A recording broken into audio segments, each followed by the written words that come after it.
Hello बच्चों, the question says late three geometric means G1, G2, G3 are inserted between two positive numbers A and B such that G3 minus G2 upon G2 minus G1 is equals to 2, then B upon A equals 2. Four options are given 2, 4, 8 and 16. तो यहाँ पर इस question को solve करने के लिए हम यहाँ पर की कंसेप्ट यूज करेंगे, that is nth term of GP is given by a r is to the power n minus 1, where a is the first term, r is a common ratio and n is the number of terms.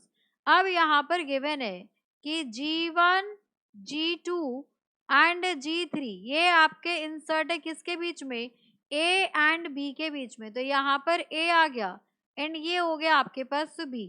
तो यहाँ से अगर हम बात करें तो ये इस जीपी की, ये गिवन जीपी है, इसका ये फर्स्ट टर्म हो गया तो ये आपके पास a हो गया, ये सेकेंड टर्म है तो ये AR हो गया, ये यहाँ पर थर्ड टर्म है तो ये आपके पास AR स्क्वायर हो जाएगा, ये फोर्थ टर्म है तो ये आपके पास AR क्यूब हो जाएगा एंड ये फिफ्थ टर्म है तो ये AR आपके फिफ्थ टर्म है तो ये AR4 हो गया. अब यहाँ पर हमें एक चीज गिवन है, that is a condition given है कि G3 minus G2 upon G2 minus G1 is equals to 2. अब G3 क्या है आपके पास, तो G3 is AR cube minus G2, so G2 is AR square upon G2 है आपके पास AR square minus G1, so G1 है आपके पास AR इज इक्वल्स टू 2.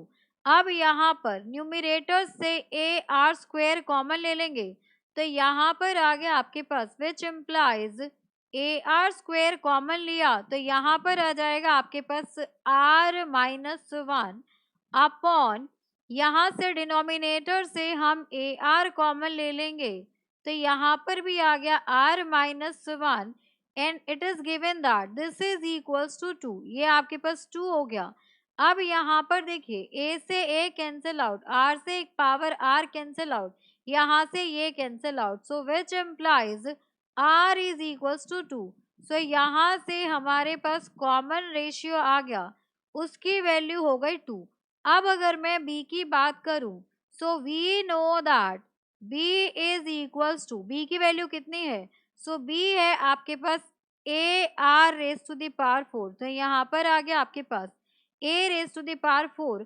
हमें यहाँ पर चाहिए B अपॉन A, हमसे यही पूछा गया है कि B by A is equals to, so B by A is equals to R raised to the power 4, which implies a B upon A is equals to R है आपके पास 2, 2 raised to the power 4, तो यहाँ पर आ गया आपके पास 16, so B by A is equals to 16 upon 1. अब यहाँ पर देखिए 16 आपका ऑप्शन नंबर D है, so for this question option number D, B by A is equals to 16 is the final answer.